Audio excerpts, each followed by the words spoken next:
Hello, hello, hello. What's going on, True Living Tribe? I hope you guys are enjoying your holidays. We are coming in here. We're a week out of Christmas. We've got the New Year's coming up. I know that some of you guys are celebrating Hanukkah. We've got all kinds of celebration going on. And I have somebody here that is worth celebrating. He is a phenomenal doctor. He's incredible at what he does. He's a speaker. He's an author. His resume is like 5 pages long. I know that. I had the opportunity to read through it. He's laughing in the back. I can see him. I'm super excited to invite Dr. Kort. He's an EMF specialist, but he's also a visionary. And we're going to speak a little bit about that. He shared with me one of the most profound statements I've heard to date, which is, well, you know what? You're going to have to wait. You're going to have to wait. We're going to share it with you at some point in the show, but you're going to have to wait because there's just way too much goodness to give you a highlight like that this early in the show. Let me invite out here, give a warm welcome to my dear friend, Dr. Kort. Dr. Kort, what's going on? Hey.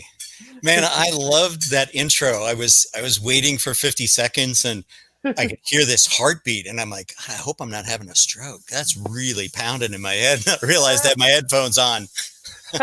Right. Whoa, that's really loud. Oh gosh, this is scary. That's an awesome intro. Loved it. Loved it. Yeah, we have some fun here. So Dr. Kort, I have to share with you one of the most profound things that you said that we were just speaking about a little bit in the back room here is about being a victim or a visionary. We're going in here to 2021. We're putting on the Visionary Summit, right? It's how to launch a book. It's the journey to success.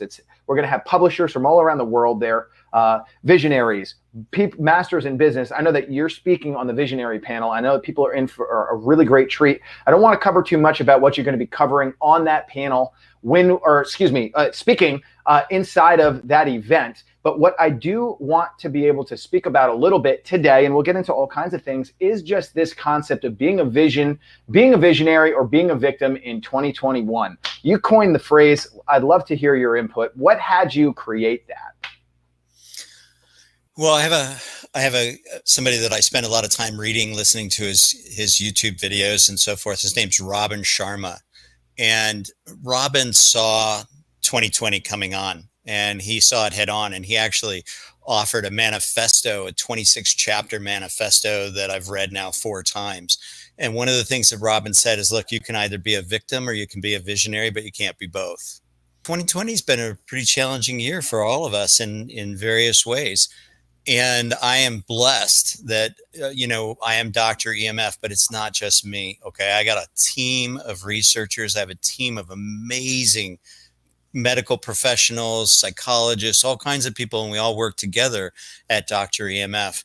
And my dearest friend is Jonette Biebensheimer. She's known as Jet because she flies like a jet. And it doesn't take, she speaks at such high altitude that you just watch her take off and it's exciting. But she's also the one person who holds me accountable, and she holds me accountable without pulling any punches. And, that's one of those things that a lot of people are nervous about doing if you're a doctor. And she just gets in my face and goes, what are you, victim or visionary? Because you can't be both. It's so true. So there it is. It's like you can be addicted to your electronics or you can be a world changer, but you can't do both. Yep. Yeah. Right.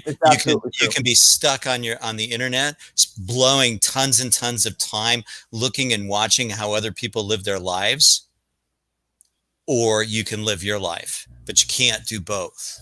Mm-hmm. That's right. Because you can't hold 2 things in the same space, right? You can only have one thing inside of your hand at a time, right? Especially if your cup is full. And if you're going to spend your life living into a future, living into a vision, then you really can't be a victim about your life. It's like trying to drive and text at the same time. Nobody wants to be behind that person. Yeah, right.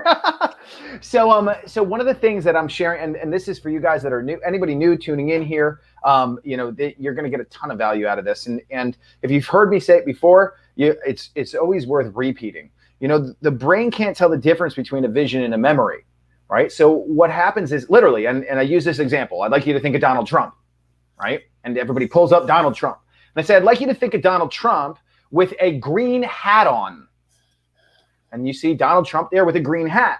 And then I'd like you to think of Donald Trump with a green hat on in a golf cart. So now you can see Donald Trump with a green hat on in a golf cart. Now, I'd like you to think of Donald Trump with a green hat on in a golf cart in front of Walt Disney World. Now, you could see there, you could almost see Donald Trump, he's sitting there. Now, we access that. That is literally a vision. Donald Trump has never been in a golf cart at Walt Disney World with a green hat on. We made that up. We literally created a vision. And I think one of the things that happens, Dr. Kort, is that people, if they don't have a vision for their life, then they tend to repeat the memories of what their past experiences have been. And so you go to do something new and you pull forth the memories of the past and try to put them into the future. And that doesn't compute because you don't have a vision for the future. You need to visualize where you're heading, especially if it's something new and novel. And so I think that one of the things that happens, and we saw it happen particularly tremendously here with COVID and everything, is nobody knew how to respond because we were entering into a spot where there was no pre-understood response to have. And so people just became victims. Or sheeple. Yes. So I love to use that example because in that same way, you can create a vision. If you can access a vision, then you can go out there and change your life because you now have a new image to literally coordinate where you're headed. And I think that that's where really things are going. And I know that one of the things that you're here to speak about particularly is just the vision for humanity as we turn the corner, spending more time in front of the computer. I mean, COVID has had more people in front of the computer for longer hours. I know I've been victim of it. And now I'm actually beginning to visualize my life less behind a computer, more out in enjoying myself. So what are some things that you feel like, first of all, why does that matter? I think that's a good place to start. I mean, what is actually happening here with the time that we're spending behind the computer to our brains, as well as being surrounded by EMFs? Well, I was still thinking about Donald Trump in a green hat because I've never seen him in a green hat. But I have a friend who's going to be speaking at the summit, Mark England, and he's going to talk about the difference between architect language and conflict language. And one of the things with memory that we work with in my clinic is actually helping people to rewrite their story. And the reason I bring that up is because people that are being affected by their EMF, first of all, you got to know we're all affected. Okay. It's called an environmental sensitivity to EMF. You're all affected. Some of us are actually blessed with being multi-sensory affected by our environment. But just like you were saying about memories, and memories are what you believe, and then you put that down, you say that, and then you believe it and say it again, and believe it and say it again, and believe it and say it again. And then pretty soon your stories are maybe the truth and maybe the layers and layers and layers of times you've told the story, and you just keep getting better and better and better. Yes. It's like the fish that keeps getting bigger every time you tell the story. Man, if I got a picture of it to show you. Yeah, exactly. Yeah. From here to exactly my point. So let's get back to your question about EMF. EMF has been around forever. It's an electromagnetic field. It's been around. Our Earth is made of electromagnetic fields. You've got, I just blanked on the different kinds of electromagnetic fields. God help me with this, Michael. Do you know the word I'm looking for? Well, I mean, well, there's multiple different kinds, but I think, well, why don't you list some of the frequencies that are there? Yeah. So, I mean, our Earth has normal magnetic fields, but really we as an industrialized nation have only been going industrialized for about 176 years. And 176 years ago, so in it was May 24th, 1844, something amazing happened. Do you know what it was? May 24th, 1984. No, What is 1844. 1844? I Is know it that was when a the little first bit car before was? you. No, Yeah. it's before you were born. Okay. Yeah. It was before you were born. It was the first text. Really? Did you Oh, know that? no. Yeah, the first text message was sent from Washington, D.C. to Baltimore, Maryland. No, I'm not kidding. 1844. This is what they used. This is actually a telegraph, and you can hear it. And this was the first text message that was ever sent through Morse code. This was my grandfather's, and so that was the first text message in 1844. And it's interesting. It was only 4 words. It was "What God hath wrought," meaning, what has God brought? The first text message. And now look at us, 176 years later. But it's pretty interesting. And the reason it's interesting is this, because we started seeing sicknesses and nobody knew what they were. But how they presented is the important thing. So in the mid and then late 1800s, and if I grew up in Colorado, so I'm a huge cowboy fan, and Indians, and Doc Holliday died in the town that I grew up in. So, I mean, I'm just a big Western fan. And what do we know about Western women in the 1800s? Well, we know that they had insomnia. We knew they had anxiety and they were depressed. And sometimes they even called them manic. So what did we do? Well, we made elixirs for them out of really hard alcohol and added opiates, knocked them out. Because back in the Old West, you just didn't want a lippy girl around. So you just knocked her out. So let's go to the 20s. And Anthony and I were talking about this. See, chiropractic was actually developed in 1895. And kind of an interesting thing, that's when Budweiser was made too. But in 1895, that's when the first chiropractic adjustment was done by D.D. Palmer. And then he had a son named B.J. Palmer. And in 1926, BJ said something that has profoundly changed my life. It's what is the first thing that I learned in chiropractic school day one.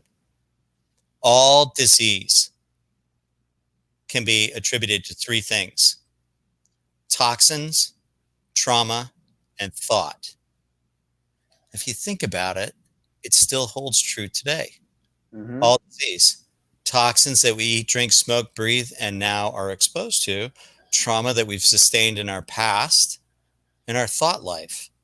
What's going on with our stinking thinking, right? So in 1926, 1923, we had great science, great philosophers and psychologists like Sigmund Freud. Sigmund Freud, he'd say that you're all schizophrenic, and then he'd medicate you.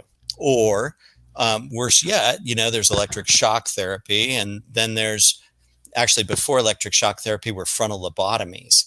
And the reason I bring this up is that B.J. Palmer actually stopped the performing of frontal lobotomies. And they were really brutal. I mean, they were just brutal. They used an ice pick and just poked it up inside your eye and squirreled around your brain and then put a stitch in it. And these doctors at sanitariums and asylums would have contests as to how many frontal lobotomies they could do in a day. And BJ put a stop to that. He's famous for putting a stop to the frontal lobotomies by treating people from their toxins, trauma, and thought.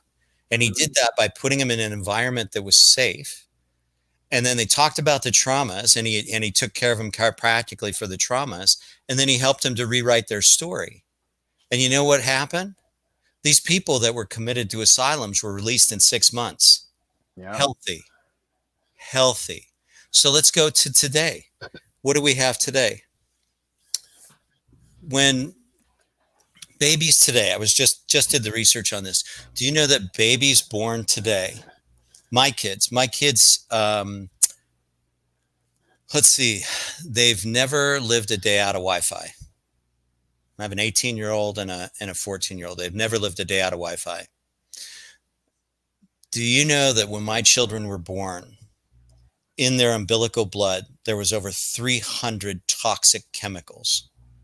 Yes. Including glyphosate. Unbelievable, isn't it? Isn't it amazing? It's So, mhm. you know, then we can get into the cell talk thing. And this is, we probably shouldn't get into too much of this stuff because I'm going to be talking about this on our Yes, program. save it, save it, save it, save it, save it. You guys have not already purchased your tickets. You need to, just for this one conversation alone.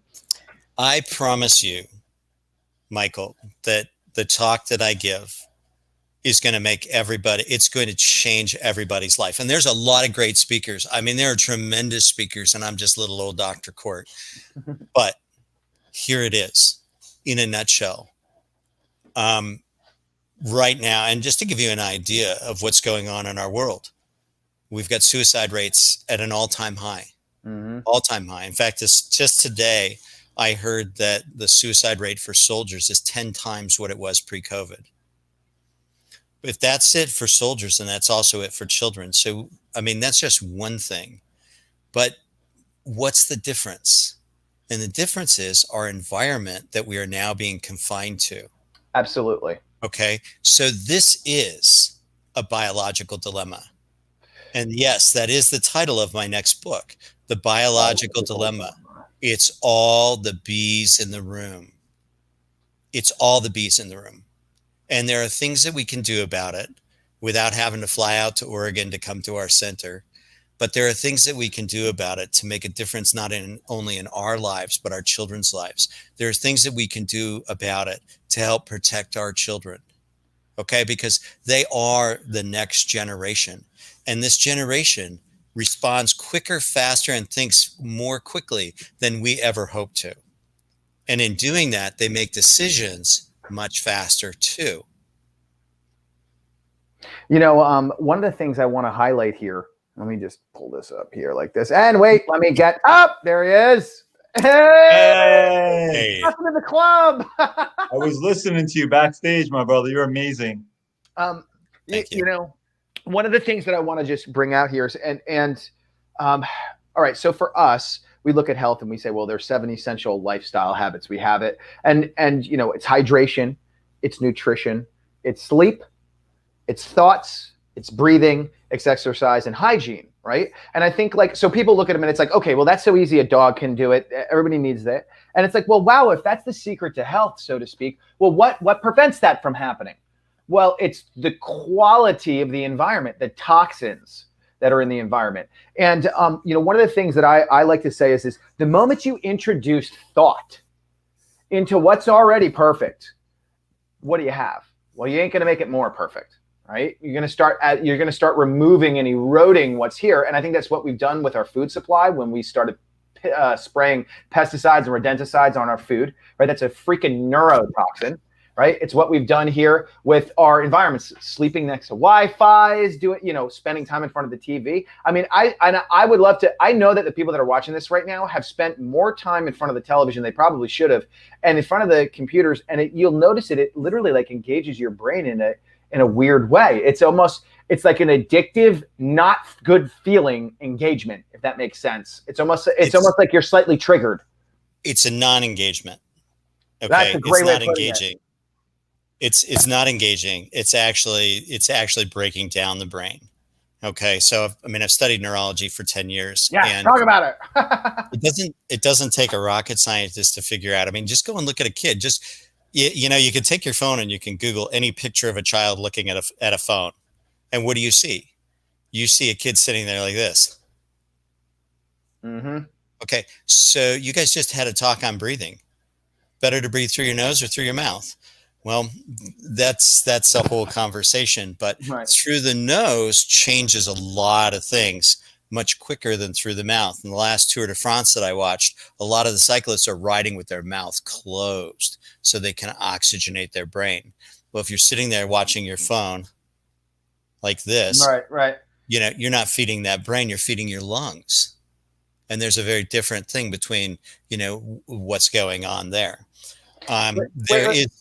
I got to ask you. So is what you're saying that the way that the brain isn't stimulated or degenerates while consuming things like the phone leaves the mouth open? Well, just start looking at pictures. I mean, success leaves clues, right? And look at pictures. that is the best thing to do. Or, if you have a small kid or a teenager, we used to say, take their phone,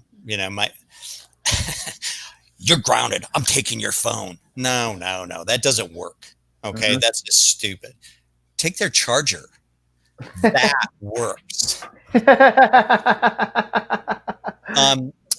seeing, I worked in the hospital for 10 years before on a paramedic unit before I became a physician.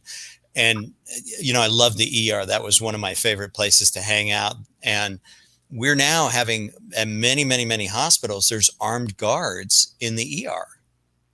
And the reason there's armed guards in the ER is because when you bring a teenage girl in, say from a suicide attempt or something like that, anxiety, and you take her phone away from her, she will destroy that ER.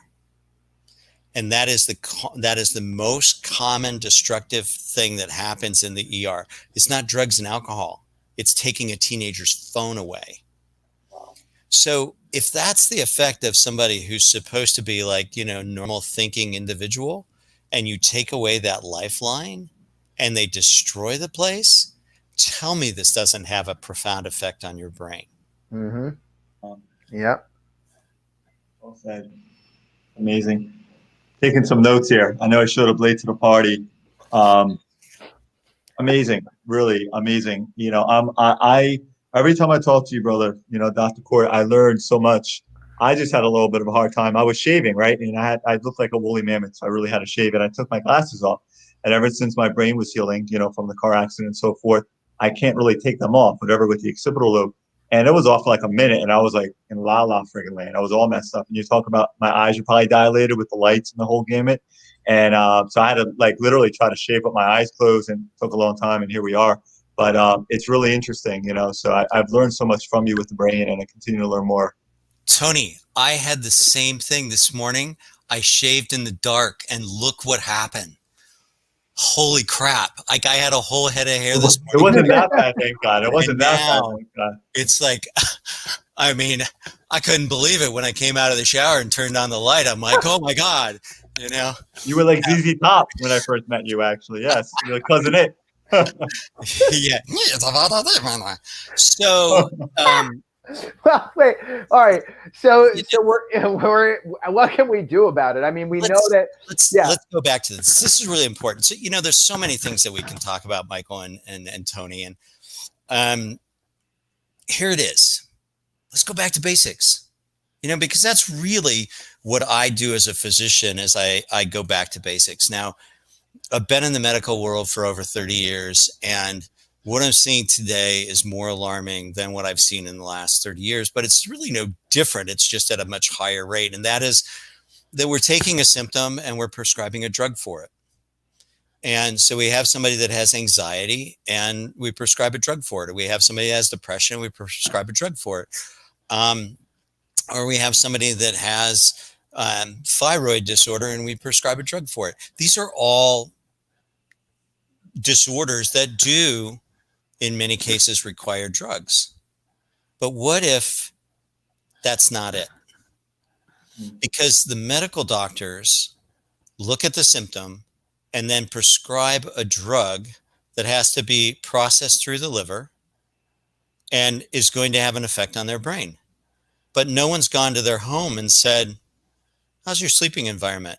You said sleep, Michael, number 4. Sleep's number 1. Without restorative sleep, you don't have a hope and a prayer of having a healthy brain. Not a hope and a prayer. And that's why if you go to bed at 2 or 3 o'clock in the morning, your circadian rhythm's all screwed up. So let's go back to basics. Let's look at the circadian rhythm. Do you know what that means? Do I? Yeah. Oh yeah, I teach it. Circadian rhythm. I like people to be asleep by 10:30, up by 6:30. Yeah, it's really important. Sun up, sun down. Mm-hmm. Right? I believe it's Dr. Robert Navio's work, actually. We used to rise back in the cowboy days, my favorite.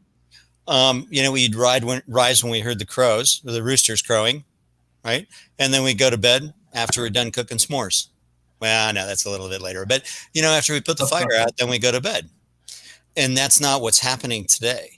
And so what happens today is we sit there and at night we're like this on our phone, clearing our text messages or checking Pinterest or, any one of the massive addictions that I call the vortexes. So you got the YouTube vortex. Now that's one of my personal favorites. Man, I can blow more stupid time looking at YouTube or Facebook. I mean, really, YouTube, I'm looking at people that are enjoying life and I'm wasting those precious 86,400 seconds that are given to me every day in my bank, and I can't roll them forward to the next day.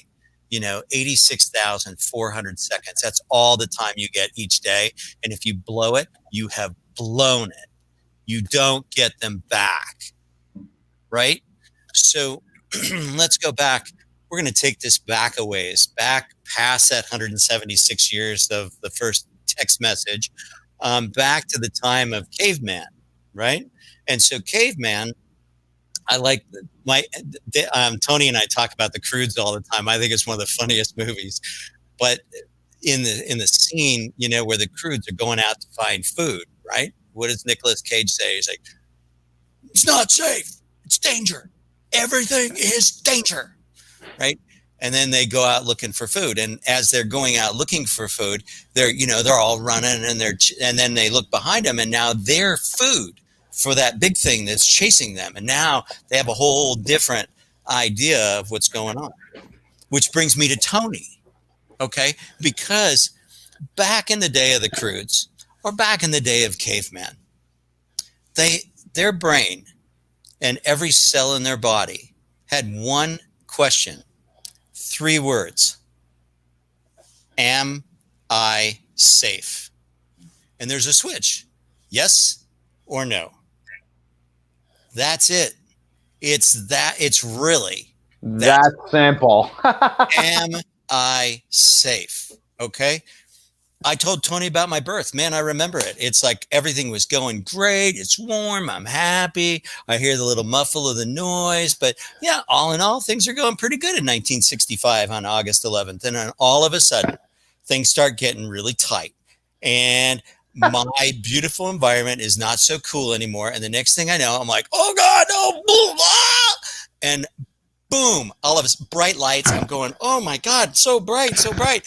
And then this dude, I don't even know him, dressed in a white coat, grabs me by my feet and smacks me on the ass so freaking hard. I started screaming and crying. And I knew right then I am not safe. Right then on the spot. And it's never been the same since. Good morning. You get it? I'm thinking Bruce Willis, look who's talking right now, but like your face. We share the same haircut. So, You do. yeah. I'm thinking, never mind. When we look at this, when we think about this and we think, am I safe? Then we can go to today's environment, right? You go to a hospital. How much Wi-Fi is in a hospital? Yeah. Right? How many things are plugged in a hospital? Tons. Is that a place to heal? Not on your life. Not on your life. Okay. There's this lamp here, this beautiful lamp. It's a really cool lamp. Let me see if I can turn this thing on. Okay. Woo! Guess how many volts this lamp kicks out? There's a reason it's off. Okay. So I'm just going to give you a number here. 0.01 volts is the European standard for safety for the brain. I spent a bunch of money on that lamp. How many volts is that lamp kicking out? It's a trick question. Somebody cough out. I'm guessing, knowing you, it's probably like nothing. No. That ain't the case. It'd be on if it was nothing. How much is it kicking out? I would say 5. 54 volts. 54 volts. So I'm sitting in this spot. 6,400 times more. Yeah. I'm sitting in this spot wondering why I got such an effing headache when I sit here. Why is it that my heart hurts and that my body just feels like crap when I sit here? And then one day I pull out my voltmeter and I touch it. And I'm like, 54 volts. Are you kidding me? Oh my gosh. Okay. How many people do you think have aberrant voltages in their homes? Mm-hmm. Let's go back to sleep. Okay. Mm-hmm. Let's go back to sleep, Michael.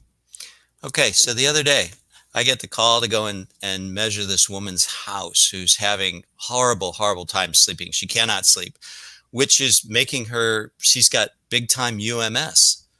UMS is a Dr. Kort term for ugly mood swings. And she's no fun to be around. She's got UMS, she's got anxiety, she's feeling pretty depressed, and nobody really wants to be near her. But guess what?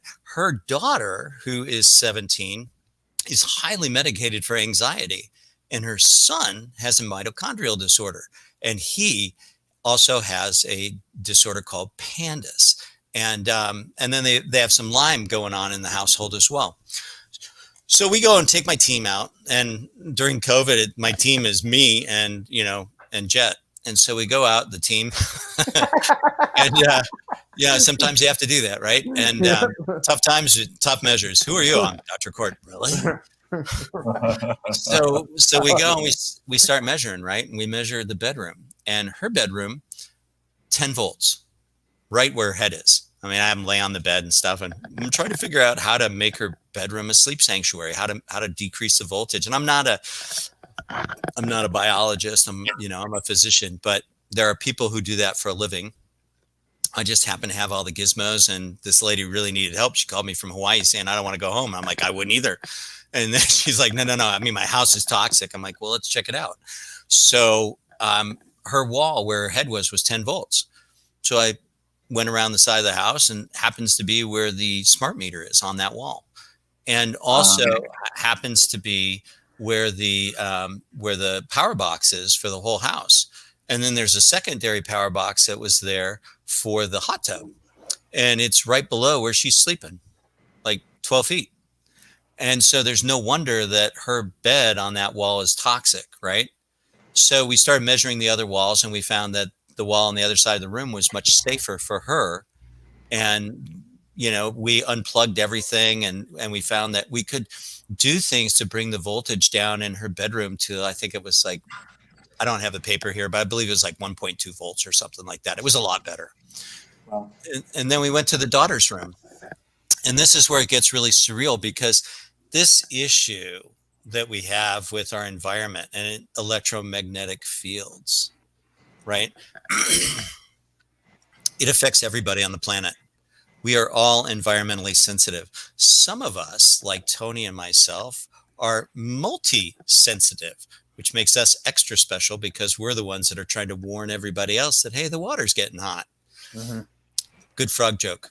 So we go to this daughter's room who's on anxiety medications. I mean, how many 17-year-old girls are on anxiety medications? Like a crap ton of them, right? And I have her sit on her bed. And guess what her bed was? Right next to the meter. No, different part of the house. Her bed was 38 volts. 38 volts. Wow. That she sits on all day long and does her homework, and and is sitting there with her laptop on her lap, which is a whole nother story that we'll talk about in this book, Radiation Nation, which is a great book. This is what got me into the whole story of this. So why is her bed 38 volts? Well, she's got an electric blanket on it. Really? Yeah, that's number one. And then all the things that are plugged into the room. And so we were able to mitigate that room. And then we went to the brother's room, and his room was also about 38 to 40 volts. And he's the one who's got a mitochondria disease. And so when we look at a mitochondria disease, mitochondria is the powerhouse of the cell, right? That's the motor. Everything goes on in the cell runs through the mitochondria. And if we just go to the basic level of mitochondria and say 3 words, am I safe? Well, guess what? When you're getting electrocuted at night at almost 40 volts, the answer is no, not safe. So what does the cell do? The cell does what let's go back to basics. I want you to imagine, Michael, do you have kids? Two. Two kids. Okay, so what happens if you start screaming at your kid, one of your kids, like, "Rah!" Right? What do they do? What they do is they have Mom! Yeah. they have a drop in voltage, right? Just like the mitochondria, they go, and then the next thing they do is they go, and they hold their breath, right? So that's what happens with the mitochondria. Is the mitochondria has a drop in voltage, and then it hangs on to its oxygen, and now it's really not that functional. And that's the beginning of disease. And if this is going on day in and day out, and you're like the Crudes, never safe, never safe. Everything is danger. Well, that's what we're trying to mitigate. How do we mitigate the danger in their environment? And when we look at sleep, sleep is the fundamental, most important thing. Number one, I agree with you on water. Okay, I agree with you on good food, Michael. But sleep's number one. Sleep's number one, right? Well, yeah, I think it's definitely important. Because let's look at this, okay? Let's take. I know I just heard that. Now, well, let me say that differently. Breathing. You stop breathing, you have less time. So if we were going to hierarchy based off of your immediate needs, I think that I would say that they're essential. They're all essential, right? And that's why we call it the 7 essential lifestyle habits. But I agree. I think that sleep is definitely one of them. How about snoring? Tell me about snoring. What do you know about snoring? Snoring? Yeah. Oh, I mean, I'm also working on a fellowship in sleep. So I love it. I'm leading you down a trail here, my brother. Okay. Yeah. So what is snoring just? Dr. Kort, talk about that, please. It's amazing. Yeah. Yeah. So is snoring? Is it? It's just annoying. No, it's a slow suffocation. It's cutting off the oxygen to your brain. Bingo. Life-threatening. Okay? Life-threatening. And unless you measure sleep, you have no idea how dangerous it is. Just like unless you measure that this lamp is 54 volts, you have no idea how bad 54 volts is. That's why it's off. Right? That's why I have a lantern there so that we could still see each other, but I don't have that lamp there because my head would be ready to blow up. So if you're snoring, it's suffocating. It's not sleeping, and it's not snoring. It's suffocating. It's like having that ex-girlfriend sitting on your chest with her hands on your throat. And you wake up in the morning and you're like, whew, made it through that. It's amazing, isn't it? It's good to go, but man, am I tired. I'm just beat. I mean, I am really tired. So let's go back to brain. Brain wakes up after suffocating all night. And in some cases, people have been known to stop breathing for 4 minutes at a time during the night. And then all of a sudden I go, am I safe? No, I'm not safe. I just made it through like this terrifying experience called sleep. And then, so are you in a parasympathetic state or a sympathetic state? Right. I'm going to tell you, you're in a sympathetic state now, and you're locked into that state.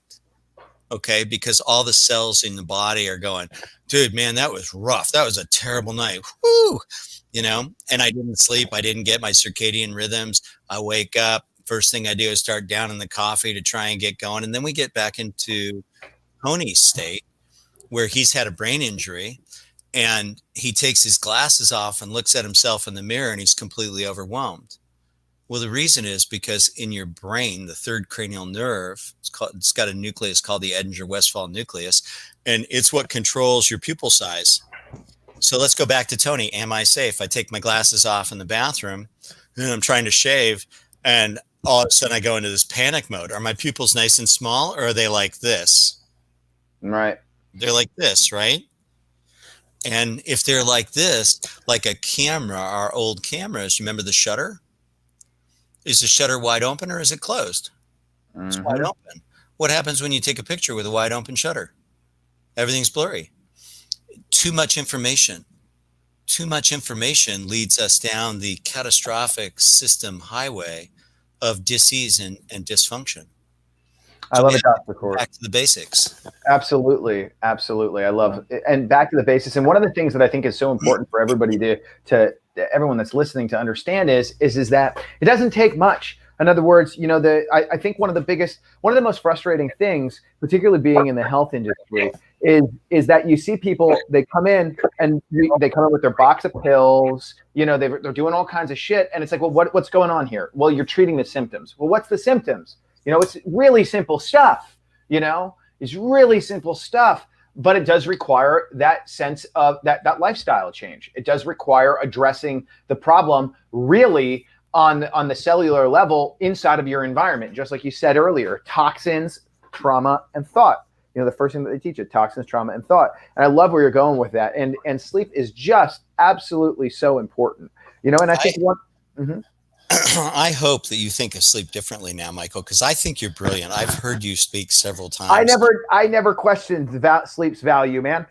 You kidding me? 7 essential lifestyle habits. I fucking make sure everybody's sleeping. Don't worry about me. It's on number 4, dude. It's on number 4. Hear me out. It needs to be up the hill. Yeah, the reason why we did that is because there's ones that build energy and ones that expel energy. And when you're in our program, we explain the sympathetic nervous system, fight and flight, and rest and digest. So you have hydration, nutrition, and sleep as energy builders, although they all have yin and yang. Then you have breathing. You have hydration, nutrition, sleep, thoughts, right, which can be neutral, but normally yang dominant, right? Breathing, exercise, and hygiene. So we focus on all those. But yes, absolutely agree. Sleep is absolutely massive. You know? I'm getting a lot of feedback in some of the things that you were saying. There's a lot of feedback. I don't know how that recording is going to be going. How about now? You still getting the feedback? Well, no, you were in the middle of a rant. Would you like me to ramp you up again? Ramp me up, baby, ramp me up. No, I think it's so important, right? I mean, like literally, but yes, absolutely. I agree. Sleep is super important. I want to go back. Mm-hmm. Three words. Am I safe? Guess what? All the things, and listen, Michael, I think you're brilliant. Yeah. I just came up with this am I safe thing the other day. Okay. So in the biological dilemma, you're close. You are. And I'm not going to dish you. I'm not going to say, oh, you know what? You're not right here. But really, am I safe? If I am not safe, I'm not going to take in the nutrients. If I am not safe, I'm not going to take in the water. If I am not safe, I'm not going to have a gut that's functioning. If I am not safe, I'm not going to hear what you're saying as you're trying to coach me because I am not safe. Mm-hmm. And if my entire world feels like I am not safe because I have this thing in my pocket, okay, dudes carry it in their front pocket, chicks carry it in their back pocket, okay? Every time it pings, it puts out an electrical impulse into your nuts, okay? It roasts, talk about chestnuts on an open fire, man. Every time, right? We're seeing ED at a level that we've never seen before. We're seeing sterility at a level that we've never seen before. If this is constantly radiating me, then am I safe? The answer is no. Right. So I've really got to look at what can I do first to get safe? And this is what the biological dilemma is. I love it. And this is the second book of medicine, Michael. And I believe that you're going to work with me on the second book of medicine, or I'm going to work with you because baby. I'm coming into this. So I guess I work with you, but maybe because I'm older than you, you work with me. I don't know how that. Whatever, man. I don't know the hierarchy. Well, but if I am not safe, and this is such new medicine, Michael. Honestly, we've been doing research on this for 3 to 5 years. My team at Dr. EMF. And this is all stuff that we measure. Okay. If you don't measure, then you're guessing. Okay. For instance, I'm sitting here feeling like crap. Why am I feeling like crap? Because the lamp's 54 volts. If I didn't measure, I wouldn't know that I can't have that thing on. That's right. Okay. And then I put people here on purpose. I put people here. I'll sit across the room, but I put people here to see if they're feeling mucked up with the lamp on, and I'm watching them like, Okay, so then Tony and I were talking about, am I safe? One of the things that happens when brain's not safe is brain shuts down. And when brain shuts down, we actually at Dr. EMF have, and we've done a ton of research on this, we actually know the exact arteries in the brain that become hypoxic. Case in point, remember when we used to fly like a year ago? Back then? Way back when on the Chattahoochee, we used to fly. And, you know, if you got up to go to the bathroom, you'd see 2/3 of the plane. They're like, right? Zonked out. And I've asked stewardesses about flight attendants about this. And I've said, you know, how long have you noticed that 2/3 of the plane has been unconscious? And they're like, eh? And I'm like, no, seriously, how long have you noticed that 2/3 of your passengers are asleep on most flights? And they're like, been about 7 to 10 years. We love it. I'm like, we love it because we don't, you know, it's, you don't wake them up and ask them coffee, tea, or, you know, milk, but they're hypoxic. They're unconscious. Okay. Yeah. And if we look at them being unconscious, why are they unconscious in the aircraft? Well, let's just, do you want to dig a little deeper on this? Yeah, I'm actually going to pull up a chart I think you're going to love, because we're talking about things yeah, no, keep going. I'm listening, baby. So the reason, and we know this in Dr. EMF, is that, and we know this because we've tested this in my clinic, like over and over and over again on people that are multisensory. And we can't use, in the United States, we can't use, let's not say can't, because it's not a Mark England word. In the United States, it's not appropriate for a doctor to use electromagnetic hypersensitivity. And I have been, but it's not an official diagnosis in the United States. So in order to get around that and keep the license, I'm using multisensory hypersensitivity, because those of us that are feeling the environment are multisensory and we're hypersensitive to it. Okay. So it's maybe a better choice of words. I don't know yet. We'll find out as time goes on. But when we're looking at the aircraft and we've got all these people that are sleeping, what do we know? We know that the aircraft's running 5G. Okay. Number one problem. We also know how many people on that aircraft have a phone. Most. How many people brought a laptop with them? Lots. How many people have a tablet? Tons. Yep. How many, you know, if you're flying in a nicer aircraft, not Frontier, how many have TVs on the back, on the chair in front of them, on the seat in front of them, you know, if you're lucky enough to be on that aircraft?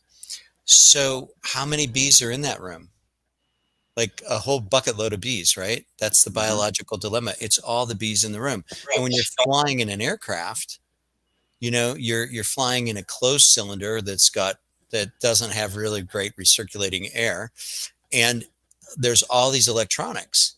Now, the biological dilemma is, who's the biological beings that all of those waves are going through? You and me. Yep. And those of us that are multisensory, we're feeling it first. And so when we start to feel it first, you'll watch us. And I have literally, Jet and I were, I think we were coming back from California, and we got in the plane and they were having some problems with the 5G. And the pilot's like, hello, ladies and gentlemen, we're having some problems with the 5G, but don't you worry, I'll have things situated in just a minute. And I'm sitting there talking to her, and all of a sudden, you know, I'm like starting to kind of like, and then she looks at me and she goes, are you okay? I'm like, you know, I don't feel very well. And she's like, are you going to be sick? And I said, no, I don't think. And then 20 minutes later, I woke up and I'm like, oh, how long have I been out? And she's like, 20, 30 minutes. I'm like, did you try and wake me up? And she goes, everybody tried to wake you up. Yeah. Okay, so I'm hypoxic. My brain is like, am I safe? Answer's no. Click. Light switch off. DK goes. Lights out. Why is this so important?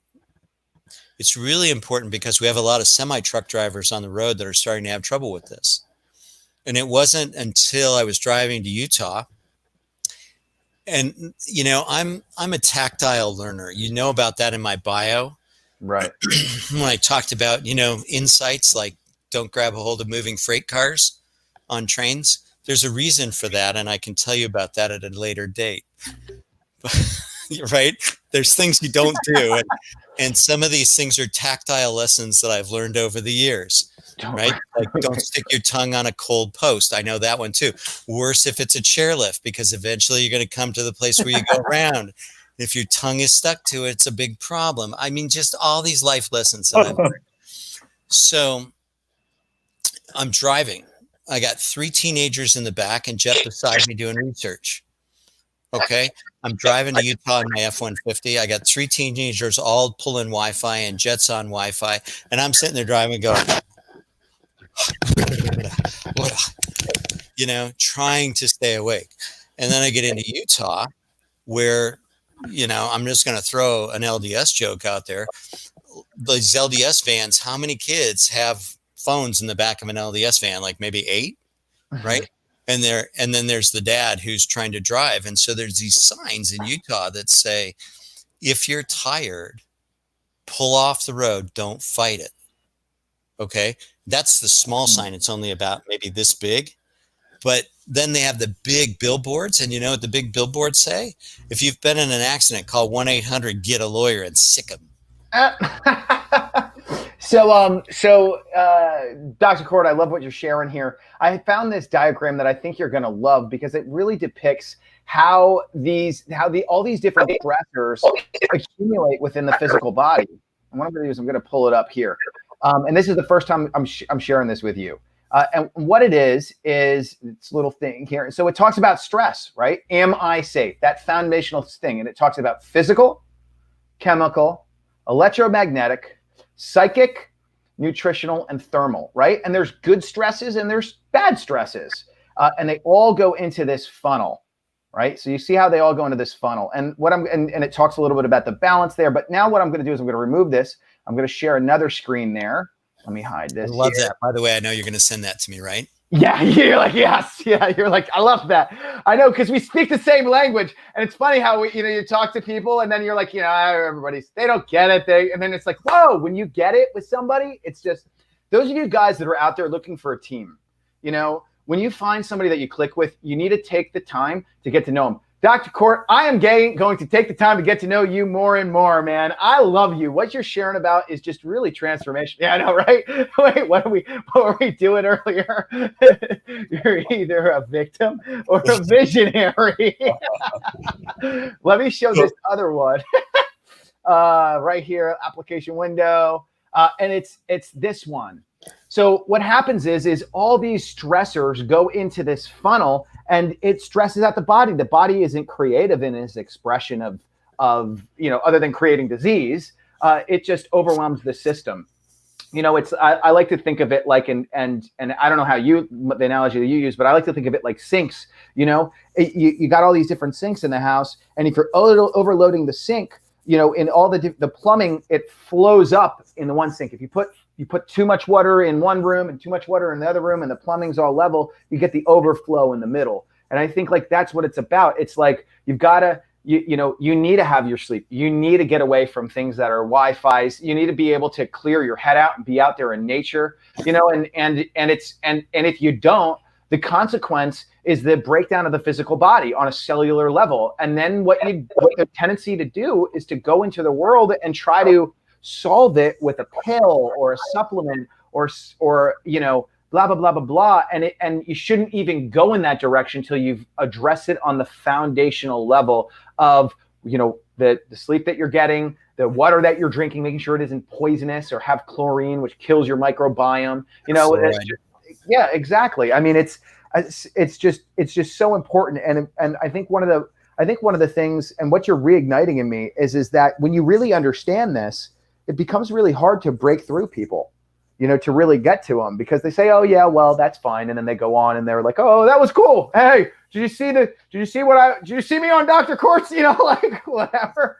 So I love what you're doing here. And I'm super excited for what you're going to share. Can you give us, you've given us a teaser of what you're going to be sharing over here at the speaking event, how can people learn more? How can people get in touch with you? Can you share a link? Can you please give me a link right now? I want to put it in the chat for people to be able to purchase your book. It's transformational. Well, that's not my book. This is my book, which is Wake Up the Happy Brain. Yeah. And I'm one of many authors. Okay. So it did hit the Amazon we all hit the Amazon bestseller list. But my chapter is kind of, it's a little bit about, fall down 7 times, get up 8, which is what's in my bio. And, this being a tactile learner, thank God I made it this far, because there was a lot of times that I didn't think I would. But I'll give you the easiest way for people to get a hold of us is this. And we offer anywhere from a 15-minute to a 30-minute consultation, depending on how full the funnel gets, for free. And then if they want to take that a step further, they can, set up a phone call with me. But here's our 800 number. Okay. So the number is 1-800-261-9267. And then if you want to email, or if you want to go to our website it's under construction at the moment. Okay. But because we've moved, we're changing things due to COVID. So our website is actually K2 Pinnacle Health. But if you go to Dr. spelled out DOCTOR EMF, electromagnetic field is what that stands for, but dremf.com. That's going to take you to the K2 website. And you'll get to see some of the things that are going on there. There's a lot of links and so forth at the K2 website. And those are the 2 best ways to get a hold of us at this point during COVID. Excellent. I'm going to drop that into this chat here. Can you, Anthony, I don't know. What are you thinking right now? I'm dropping this in here. Dr. EMF. Anthony, give me some feedback, brother. So 3 things. So first of all, I'm a perfect example right now of exactly what Dr. Kort's talking about being on the airplane and feeling that. So not only did I have my glasses off and go for that deal, I'm in front of the computer, right? So it's like I'm feeling tired, right? And so it's everything he's talking about. So I would love to not be a real life example of what you're talking about, but right now I've been, right? So that's number 1. Number 2 and 3 is 2 questions. So the first question, or second question, I should say, or the second statement, which is really a question, is in a situation like that, Dr. Kort, and this, I know this may not be so common for everyone that's home. When the glasses are off and I feel that altered state, what do you do to come out of that altered state? Well, that's hold question on. Number 1. Anthony, you cut out there for a little bit. So let me just make sure that I got that question right. Are you asking, when you're in that altered state, how do you get out of the altered state? Correct. How do you get out of the altered state? So that brings me up to Question my number next, my next acronym is called TREES. Okay. And TREES is really what has to happen in order to help people get better. See, what you'll find out in the seminar, in the symposium, the summit that you guys are running, is that we heal sequentially. And in the second book of medicine, in the biological dilemma, we're going to share some of the strategies that have to happen sequentially. Because if they don't happen sequentially, we're back in the first book of medicine, which we already know doesn't work. It hasn't worked since the 1800s. It's still not working today. We are one of the sickest nations in the world, and it's not working. Why? Because you have to heal sequentially. And in order to heal sequentially, you have to shut off the switch of, am I safe? The answer is no. So Tony, time-restricted electronics, time-restricted eating, and a sleep sanctuary. That's it to start. Now, what do we know about you, Tony? And I love you to pieces. I know that right now you are just busting your buns being a visionary. You all right? You are being a visionary. You are bringing in people into the summit that we're so excited about. All these amazing people. You are on your phone from start to sundown, and then you eat really late. I'm throwing you under the bus, brother. I am throwing you under the effing bus, because I'm not going to throw you all the way under the bus and leave the tread marks on you, but you We're not already doing know. yeah, You already know. and right now I have to say that we've got some other questions that I want to make sure that we answer. Yeah. So it's time restricted eating and electronics and sleep. And none of those, I know you well enough to say, Tony, you're not getting any of those. So are you safe? No. No. You can't heal if you're not safe. How do we go? How do we turn it to that? Just do everything you're sharing right now? Now you got to give me a call, and then you got to listen to me. Yep. Amen. Well, Dr. Kort, I have another question for you over here. How do we know if we may be hypersensitive? That's a great question. And that's why this is so misdiagnosed. Okay, it's misdiagnosed, one, because I haven't released it to the world yet. There are a lot of people that are doing it, but a lot of the doctors that are out there that are treating people, they're out of sequence, and I'm not going to get into that at the moment. But their sequences aren't accurate. They're not hitting "Am I safe?" So symptoms that we see are anxiety, depression, insomnia, ringing in the ears, tingling in the face and mouth and hands when you're holding on to your electronics. Tony, show us your blanket, brother. I'm going to show you. And by the way, Christy's a former electrician. So who asked that question? Well, Christy, so this is a EMF blanket that there's several products that I've helped to create with DefenderShield. And this is one of the really great products, is this EMF blanket. It's a 5G blanket. And that company, they have the only 90 gigahertz material. And we actually designed a hoodie for me and a special hat. I don't have my hat on right now, but we have an EMF hat. And I didn't know this. Yeah, it's I got the prototype. It's not out yet. It's just a little beanie that really saves my noggin. We have the glasses that these are what I should be wearing at night when I'm on my phone. So these are called 2-in-1s that help you very much with the blue light. These are complete blue light blockers. And then we made a 50% blue light blocker that just clicks on. You don't even know that you're wearing special glasses. So the big thing, and I think that your question again was, what can you do? Is that right, Michael? Yeah, a little run on. Let me just pull that up again. It's how do you know if you're hypersensitive? I didn't know. Yeah. So those are some of the symptoms. I mean, there's a lot of symptoms. The best way, actually, Christy, to find out is to give the 800 number a call, or go to Dr. EMF, get a hold of us through the 800 number is probably the best way.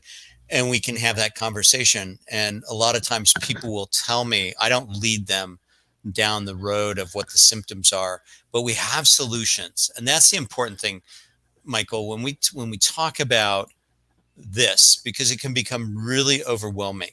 When you think and you feel the environment like Michael and I do, it can become a very overwhelming thing. And in the beginning of our conversation, we talked about the story and laying down those memories, right? And that's why we have Mark England coming, and why we have Patrick Porter coming to the summit, is that those are big powerhouses that I use in the clinic.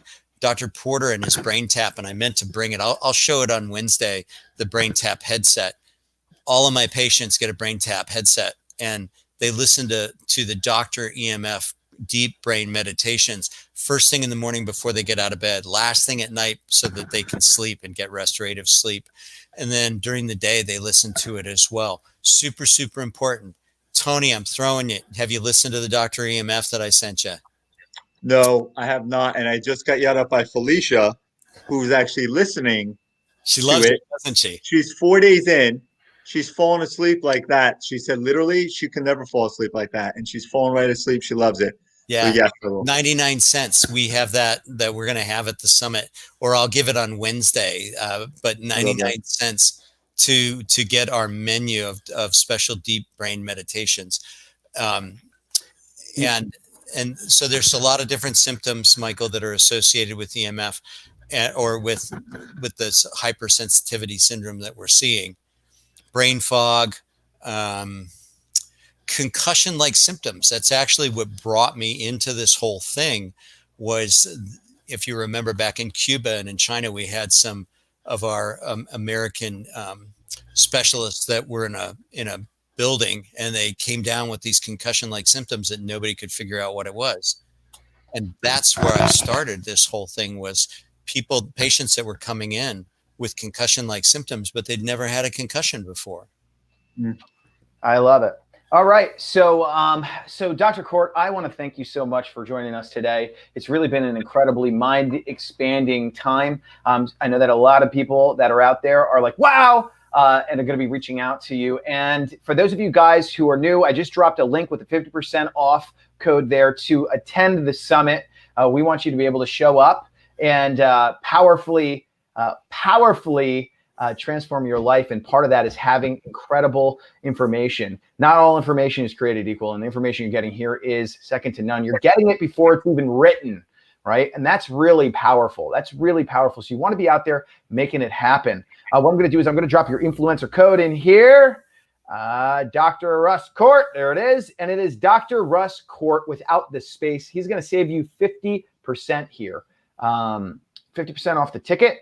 And I just dropped that in the link. There you go. So any victim or visionary? Yeah, either a victim or a visionary. Remember, you're either a victim or a visionary for 2021. What I'm going to do is I want to ask you one more question here, Anthony. Anthony, this is our question. We're going to spotlight you, and then we're going to see you out. Absolutely. You know, I've got to say, I could talk to you all night. I could hear this all night long, man. This kind of information is really awesome. It's really great. Thank you so much for sharing everything you have tonight. Absolutely. Yeah. And Dr. Kort, at the event, I would love for you to speak about what someone would do if they do snore as well, because that in and of itself, I mean, how many people snore? So, but I know we're wrapping up here, but that's an event question, guys. Get your ticket if you haven't already. So here's the question that we always end with, my dear brother. I love you. I love Jet. I love the whole team. The bottom line is, you know, I think I know the answer, but please help me to know the answer. When we end up and when we wrap up with incredible guests like yourself, we always ask one thing. In your definition, right, in your answer, what is it, in your perspective, to live true? Oh, to live true. To live true, to be true to oneself and to the memories that you share with others. And I think that with Michael, when he was talking about laying down, and I was talking about laying down the pages of memories, you know, I'm so much greater than I was when it actually happened. And that may or may not be the best way to live true.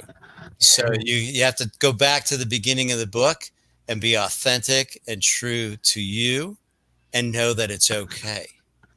It's okay to be you. Very beautiful. I love that. All right. All right. We're going to cheer out here. And there we go. All right. So those of you guys that are new to this, you could cover your camera, cover your phone, turn it off after this, go to sleep, you know, go there, check out the summit ticket. We're going to cover the camera. And on 3, ready? 1, 2, 3.